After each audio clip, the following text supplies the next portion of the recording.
Welcome to everyone. ये lecture section 313 पे second video होगा जिसमें मैं आपको कुछ और प्रॉब्लम बेस्ड क्वेश्चन सॉल्व करूँगी और आपको एक लैंडमार्क केस के थ्रू आपको सेक्शन 313 की और भी एक ओवरव्यू देने की ट्राई करूँगी कि जिससे आपको प्रॉब्लम ना हो फर्दर। अगर आप कभी भी फाइल पढ़ रहे हैं, अगर आप प्रैक्टिस कर रहे हैं तो जस्ट अगर आप फ्रेशर हैं तो आपको प्रॉब्लम नहीं होगी।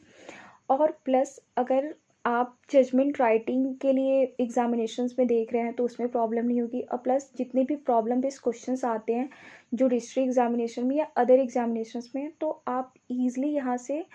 इस केस को पढ़ने के बाद आप पिक कर लोगे कि क्या इशू है और क्या यहाँ पे कैसे अप्रिसिएशन ऑफ विटनेस होना चाहिए। तो मैं स्टार्ट करती हूँ इस वीडियो के साथ। केस का नेम है Anokhi Lal versus state of Madhya Pradesh 2019। Bench इसमें 3 बेंच होती हैं। तो इसमें क्या होता है, माइनर गर्ल चाइल्ड होती है जिसके अगेंस्ट रेप होता है, किडनैप होता है और मर्डर होता है। फिर इसके बाद क्या होता है, एक्यूज्ड के अरेस्ट होने के बाद इसमें विद इन 7 डेज 7 दिनों के अंदर ही अंदर इसमें 13 प्रोसिक्यूशंस विटनेस को एग्जामिन कर लिया जाता है। इसके बाद क्या होता है, जिस डे चार्ज फ्रेम किया जाता है उसी डे लीगल एड सर्विस के द्वारा एक्यूज्ड के लिए एमिकस क्यूरी का अपॉइंटमेंट किया जाता है कि वो एक्यूज्ड की केस को यहाँ पे लीड करेंगे। फिर क्या होता है, प्रोसिक्यूशंस विटनेस, इसमें ये प्रोसिक्यूशंस विटनेस के द्वारा जो भी विटनेस प्रोड्यूस किया जाता है तो इसमें प्रोसिक्यूशंस विटनेस ये सबमिट करती है कि वो यहाँ पे कोई भी ओरल एविडेंस नहीं देना चाहेंगे, वो केवल डीएनए एफएसएल रिपोर्ट पे ही अपने केस को बेसिस बनाना चाहते हैं। तो कोर्ट इस बात को मान लेती है। और फिर क्या होता है, जो भी अभी एफएसएल रिपोर्ट और जो डीएनए रिपोर्ट आने वाली होती है उसके लिए इसको एक्सेप्ट किया जाएगा अंडर सेक्शन 293 में, क्योंकि 293 में ये जो भी एफएसएल रिपोर्ट होते हैं और डीएनए रिपोर्ट होते हैं उसे गवर्नमेंट एविडेंस माना जाता है। फिर नेक्स्ट क्या होता है, प्रोसिक्यूशंस विटनेस, अभी फ़िलहाल प्रोसिक्यूशंस विटनेस का जो भी रिपोर्ट आने वाला होता है और सेक्शन 313 में जो एक्यूज़ को एग्ज़ामिन किया जाता है तो उस टाइम ये सारे डीएनए रिपोर्ट हो गया, एफएसएल रिपोर्ट हो गया, इन सबको एक्यूज़ड को एग्ज़ामिन, एक्यूज़ड के लिए जो भी एक्यूज़ड का ये राइट होता है कि उससे वो एक्सप्लेन कर सकता है उस सर्कमस्टांसेस के लिए। तो एक्यूज्ड के सामने ये प्रोड्यूस ही नहीं किया जाता है डीएनए रिपोर्ट और ना ही एफएसएल रिपोर्ट को। फिर ट्रायल कोर्ट एक्यूज्ड को कन्विक्ट कर देती है डेथ सेंटेंस के लिए। जब ये कन्विक्ट हो जाता है तो आपको भी पता है कि अंडर सेक्शन 366 में जब भी एक्यूज को डेथ सेंटेंस दिया जाता है तो उसे हाई कोर्ट के पास भेजा जाता है कि हाई कोर्ट उसे कंफर्म करे। तो जब ये हाई कोर्ट के पास जाता है अंडर सेक्शन 366 में, हाई कोर्ट को जब कंफर्म करना होता है कि ये डेथ सेंटेंस के लिए कंफर्मेशन देना है या नहीं, तो हाई कोर्ट उस टाइम पे सारे एविडेंस, जो भी फाइल्स प्रोड्यूस की जाती हैं उसमें हाई कोर्ट सब कुछ देखती है कि क्या क्या फाइंडिंग ट्रायल कोर्ट्स की हैं और कौन कौन से बेसिस पे एक्यूज्ड को लाइबल किया गया है। फिर इसमें ये एक्यूज्ड के पास राइट होता है और एक्यूज्ड को बताया भी जाता है कि उसके पास ये राइट है सेक्शन 363 सबसेक्शन 4 में कि एक्यूज्ड अप्लाई कर सकता है कन्विक्शन के अगेंस्ट, अपील में जा सकता है। तो एक्यूज्ड इसमें अपील पे जाता है सेक्शन 363 सबसेक्शन 4।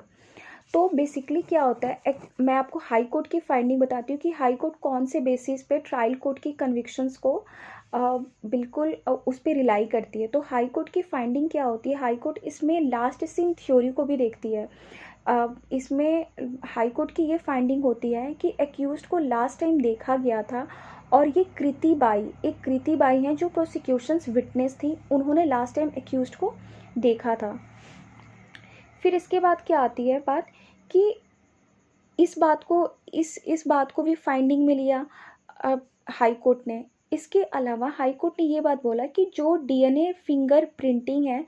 उसमें भी एक्यूज्ड की थंब प्रिंट पाई गया है और उसमें भी उससे भी ये पता चलता है कि एक्यूज्ड ने ही ये क्राइम किया है। फिर एक्यूज्ड इसके अगेंस्ट अपील पे जाता है, जो भी उसको कन्विक्ट किया जाता है डेथ सेंटेंस के लिए। तो हाई कोर्ट में जब ये सुप्रीम कोर्ट के पास जब ये हियरिंग होती है तो सुप्रीम कोर्ट बहुत ही इस केस को बहुत ही उससे देखते हैं कि क्या इसमें इतना विद इन 7 डेज में जो इतना speedily disposal of the cases हुआ है, तो ये क्या एक्यूज्ड की जो राइट है वो यहाँ पे इन्फ्रिंज हुआ है या नहीं, और राइट और जो एक्यूज्ड के पास जो अपॉर्चुनिटी होती है कि वो ट्रायल में अपनी भी सारी बातों को रख सके, ये यहाँ पे इस चीज़ को नेगलेक्ट किया गया है या नहीं। तो क्या होता है जब सुप्रीम कोर्ट देखती है तो विद इन 7 डेज में, एक तो ये, फिर सुप्रीम कोर्ट क्या देखती है कि जिस डे चार्ज फ्रेम किया जा रहा था उसी डे लीगल रिप्रेजेंटेटिव सोसाइटी के द्वारा यहाँ पे एक्यूज्ड के लिए एम एस क्यूरी को अपॉइंट किया जाता है लीगल एड सर्विस के द्वारा। फिर ये सुप्रीम कोर्ट यहाँ पे ये बात बोलती है कि ये कैसे हो सकता है कि अगर जिस दिन आप चार्ज फ्रेम किया जा रहा है उसी डे आप एडवोकेट उनके लिए अपॉइंट कर रहे हो। यहाँ पे तो ना ही एडवोकेट के पास इतना टाइम था कि वो उन सारी चीज़ों के जो भी डॉक्यूमेंट्स हैं उसको देख सके कि एक्यूज्ड के अगेंस्ट क्या क्या इन्वेस्टिगेशन के ड्यूरेशंस क्या क्या एक्यूज्ड के अगेंस्ट फाइंडिंग आई है और क्या क्या चीज़ें हैं, और ना ही यहाँ पे एक्यूज्ड और उनके जो रिप्रेजेंटेटिव हैं उनके बीच कोई भी एक लिंक इस्टेब्लिश किया गया है कि उन दोनों के बीच में एक डिस्कशन हो सके। तो कोर्ट ने यहाँ पे ये बात बोली कि अंडर सेक्शन 313 में, और फिर यहाँ पे ये भी देखा गया कि अंडर सेक्शन 313 में जब स्टेटमेंट रिकॉर्ड किया जा रहा था एक्यूज्ड का, तो उसके पास ये सारे एविडेंस जो FSL रिपोर्ट है इन सबको प्रोड्यूस किया ही नहीं गया था। तो इसमें सुप्रीम कोर्ट ये डायरेक्ट करती है कि फेयर ट्रायल जो है वो बेसिस है कि ये एक्यूज्ड के पास भी ये राइट होता है कि एक्यूज्ड को भी फेयर ट्रायल दिया जाए। और यहाँ पे इस केस में जो स्पीडी ट्रायल हुई है विद इन 7 डेज में आप चार्ज भी फ्रेम कर ले रहे हो और आप सारा आपका इन्वेस्टिगेशंस भी कंप्लीट हो जा रहा है, ये कहीं ना कहीं एक स्पीडी ट्रायल का जो बेसिस है उसे भी यहाँ पे कहीं ना कहीं वायलेट किया गया है। फिर यहाँ पे सुप्रीम कोर्ट क्या डायरेक्ट करती है कि जो भी कन्विक्शंस एक्यूज्ड के अगेंस्ट यहाँ पे फ्रेम किए गए हैं, जो भी कन्विक्शन एक्यूज्ड के लिए है डेथ सेंटेंस का, उसे सेट असाइड करती है और डायरेक्ट करती है कि आप फिर से कंसिडरेशन में ले, और ये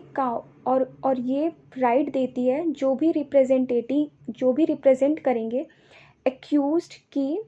जो भी रिप्रेजेंट करेंगे ट्रायल कोर्ट में एक्यूज्ड के केस को, मींस सबसे पहले तो कोर्ट ने सेट असाइड किया कन्विक्शन को और डायरेक्ट किया कि आप डी नोवो मतलब नए तरीके से आप कंसिडरेशन में लोगे फिर इस केस को, और जो भी यहाँ पे काउंसिल रिप्रेजेंट करेंगे ट्रायल कोर्ट में उनके पास ये सबमिशंस दे सकते हैं। सुप्रीम कोर्ट ने कुछ सबमिशंस भी दिया कि आप ये इशू यहाँ पे ट्रायल कोर्ट के पास रेज कर सकते हो और इन इशू पे फर्दर डिस्कशन होगा, देन केस आगे प्रोसीड होगा। तो सुप्रीम कोर्ट ने इसमें 3 इशू फ्रेम किया। Whether the charge framed by trial court are required to be amend और नॉट। यहाँ पे जो भी ट्रायल कोर्ट ने जो भी चार्ज फ्रेम किया था उसे रिक्वायर्ड है कि नहीं, उसे अमेंड किया जाएगा या नहीं।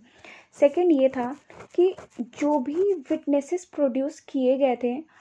यहाँ पे प्रोसिक्यूशंस के द्वारा, उसे क्या फिर से क्रॉस एग्जामिन किया जा सकता है या नहीं। तीसरा ये था कि जो भी एक्सपर्ट एविडेंस है उसे फिर से एक्सपर्ट एविडेंस है, जो भी एक्सपर्ट एविडेंस इसमें है जैसे कि FSL हो गया, DNA हो गया,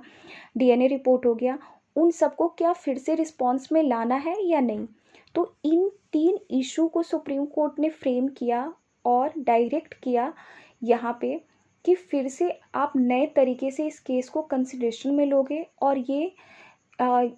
ट्रायल कोर्ट के पास जब जो भी काउंसिल रिप्रेजेंट करेंगे एक्यूज्ड को, वो इन तीनों इशू पे वो फर्दर डिस्कशन करेंगे और फर्दर पूरा आर्गुमेंट इसी इशू पे होगा। तो ये फाइनल जजमेंट था सुप्रीम कोर्ट का। और ये जब आप केस पढ़ रहे हैं तो ये तो मैंने आपको 313 का बताया, और ये केस सबसे ज़्यादा इम्पॉर्टेंट एक और चीज़ के लिए है कि इस केस में फर्स्ट टाइम सुप्रीम कोर्ट ने ये भी गाइडलाइंस दी थी कि अगर कोई भी ऐसा केस है जिसमें कि ये पॉसिबिलिटी बनती है कि डेथ सेंटेंसेस का वो केस बन सकता है, तो उसमें जो भी एमिकस क्यूरे जो अपॉइंट होंगे उनकी क्या क्वालिफ़िकेशंस होना चाहिए, क्या गाइडलाइंस होनी चाहिए, कितने ईयर का प्रैक्टिस होना चाहिए, वो सुप्रीम कोर्ट ने उसकी भी एक गाइडलाइंस इसी केस में दिया था। तो उसमें ऐसा एक्सप्लेन करने वाली कोई बात नहीं है। आप इस जजमेंट को वहाँ से गो थ्रू कीजिए, इंडियन कानून या किसी भी साइट से, और आप वहाँ से वो सारे के सारे जो भी गाइडलाइंस फ्रेम किए गए थे वो वहाँ से आप रीड कर सकते हैं, नोट डाउन कर सकते हैं, क्योंकि ये 2 सुप्रीम कोर्ट की जजमेंट है। प्लस मैं ये बोलना चाहूँगी कि जो ये अनोखी Lal versus state of Madhya प्रदेश का जो जजमेंट है, ये बहुत ही ज़्यादा लैंडमार्क केस है, क्योंकि इसे बार बार एज अ कंसिडरेशन में लिया जाता है। और भी जब भी आप प्रॉब्लम बेस्ड क्वेश्चन सॉल्व